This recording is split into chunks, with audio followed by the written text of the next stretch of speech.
జగన్ గారు జనాల్లోకి రావడానికి డిసైడ్ అయ్యారండి. జగన్ గారు జనాల్లోకి రావడానికి డిసైడ్ అయ్యారు. జనాల్లోకి రాబోతున్నారు.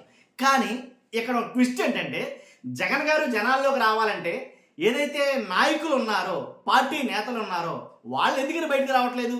జగన్ గారు జనంలో తిరుగుతున్నా సరే పార్టీ నేతలు బయటకు తిరగడంలా. మీరు అబ్జర్వ్ చేశారా లేదో? పార్టీ నాయకులు ఎందుకు చెప్తున్నారంటే కనుక వైఎస్ఆర్సీపీ పార్టీకి మన మామూలుగా అసలు ఎంత ఓటింగ్ పర్సెంటేజ్ ఉందో మీకు అయితే తెలుసు. మొన్న జరిగిన ఎలక్షన్లు అయితే కనుక 40% ఉంది. అంతకన్నా ఏంటి ఇంచుమించుగా 175 నియోజకవర్గాల్లో 175 మంది క్యాండిడేట్లని నిలబెట్టినటువంటి జగన్ గారు ఆ 175 మంది క్యాండిడేట్లు ఇప్పుడు కనబడుతున్నారా? ఇప్పుడు ఉన్నారా?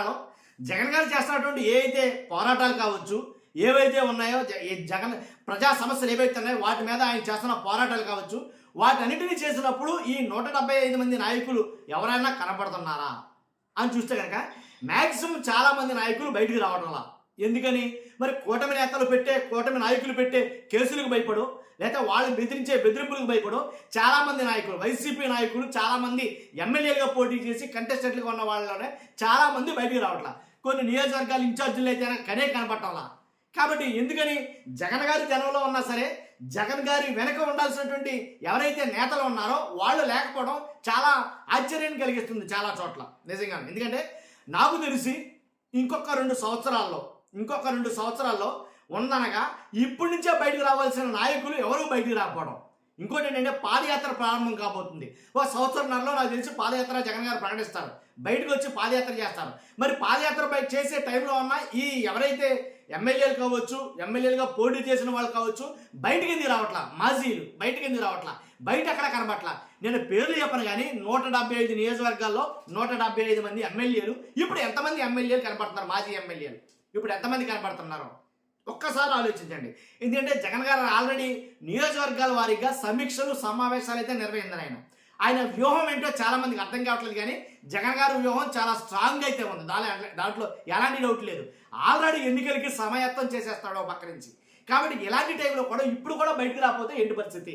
వైఎస్ఆర్సీపీ పార్టీ పరిస్థితి ఏంటి అనేది చాలామంది ఆలోచిస్తున్నటువంటి విషయం. చాలామంది రాజకీయ విశ్లేషకులు మాట్లాడుతున్న మాటలు ఏంటంటే ఇప్పుడు కూడా సైలెంట్గా ఉంటే ఎలాగా? బయటకు రావట్లేదు కదా, ఏదో అరాకొర కొద్దో గొప్ప ఎవరో 4-5 ఎక్కువగా కనబడుతున్న నాయకుల్లో పేరు నాన్నగారు కావచ్చు, ఇలా పేర్లు చెప్పడం కరెక్ట్ కాదు. కానీ కొంతమంది నాయకులు అయితే కనుక బయట తిరుగుతున్నారు. మిగిలిన వాళ్ళంతా ఎక్కడికి ఏమైపోయారు? 175 మందిలో 6 కనపడుతున్నారు. మిగిలిన వాళ్ళంతా ఎక్కడ? ఏదైనా సమస్య జరుగుతుంది రాష్ట్రంలో అంటే 175 నియోజకవర్గాల నుంచి పార్టిసిపేషన్ ఉందా అనేది పెద్ద ప్రశ్నార్థకంగా మారింది. మరి ఇవన్నీ ఎప్పుడు పూడుస్తాయి పార్టీ? కాబట్టి పార్టీ బలోపేతానికి జగన్ తీసుకున్న వ్యూహాలు ఏంటి, వాళ్ళ ప్రణాళికలు ఏంటి, వాళ్ళ ఏదైతే ఉందో అవన్నీ ఏం జరుగుతుంది, ఏం చేయబోతాడు జగన్మోహన్ రెడ్డి గారు? మరి పాదయాత్ర దాకా ఆగి పాదయాత్రలో నియోజకవర్గాల్లో తిరిగి నియోజకవర్గ ఇన్ఛార్జీల్ని ఏర్పాటు చేయడం అనేది జగన్ గారికి ఉన్న అలవాటు. కానీ అప్పటి వరకు కూడా ఇంతేనా పార్టీ పరిస్థితి? బయటకు రారా? కాబట్టి చాలా చాలా చాలా ప్రశ్నలు అయితే ఉండిపోయినాయండి. కాబట్టి ఒక రకంగా చూసుకోవాల్సి వస్తే ఈ 2 ఏళ్ల కాలంలో ఏదైతే వైఎస్ఆర్సీపీ పార్టీ గ్రాఫ్ ఏదైతే ఉందో, ఓటింగ్ శాతం ఏదైతే ఉందో, పర్సంటేజ్ ఏదైతే ఉందో అది తగ్గింది అని రీసెంట్గా ఒక సర్వే చెప్పింది. అంటే ఆ సర్వే నమ్మొచ్చా నమ్మకూడదా, అది చెత్త సర్వేనా మంచి సర్వేనా, దానికి అంత ప్రామాణికం ఉందా లేదా తర్వాత విషయం. ఇండియా టుడే ఏదైతే ఉందో వాళ్ళు చేసినటువంటి సర్వేల్లో ఏంటంటే వైఎస్ఆర్సీపీ పార్టీకి వాళ్ళ ఏదైతే పోలింగ్ పర్సంటేజ్ ఉందో అది తగ్గింది.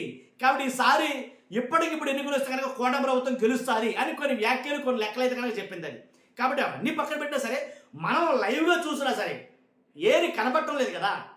అసలు పోటీ చేసిన వాళ్ళు ఏరి, అసలు వీళ్ళంతా ఎక్కడున్నారు, ఏమైపోయారు, ఇంతమంది ఉంది కదా అంటే జగన్ గారు మరలా రోడ్ల మీదకి వచ్చి పాదయాత్ర చేస్తేనే కానీ వాళ్ళు బయటికి రారా? అప్పటి వరకు పార్టీని పట్టించుకోరా?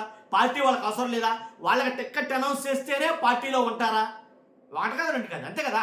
అంటే మాకు టికెట్ ఇస్తే కనుక, అంటే ఎమ్మెల్యేగా మాకు టికెట్ ఇస్తే మేము అప్పుడు ప్రజల్లోకి వస్తాం, మేము అప్పటి వరకు రాము, ఈ 3 సంవత్సరాలు ఇళ్లలోనే ఉంటాం. దాని అర్థమైందే కదా. అంటే 3 సంవత్సరాలు ఇళ్లలో ఉండి పార్టీ టికెట్ ఇచ్చిన తర్వాత బయటకు వస్తే ఈ 3 సంవత్సరాల పాటు కష్టపడ్డ వాళ్ళ పరిస్థితి ఏంటి? అది కూడా ఆలోచించాలిగా. కాబట్టి 1-2 కాదు, చాలా సమస్యలతో అయితే కనుక వైఎస్ఆర్సీపీ పార్టీ అయితే కనుక ఉంది. మరి ఈ సమస్యలన్నీ ఎప్పుడు కొలుక్కు వస్తాయి, దీన్ని ఎలా మేనేజ్ చేస్తాడు జగన్మోహన్ రెడ్డి గారికి ఎదుక. కానీ మీ అభిప్రాయం ఏంటి? నేను అన్నదానికి మీరు ఏకీభవిస్తారా? మీ అభిప్రాయం ఏంటి? ఖచ్చితంగా కామెంట్ రూపంలో తెలియజేయండి. ఫస్ట్ అయితే లైక్ చేయండి. Thank you very much.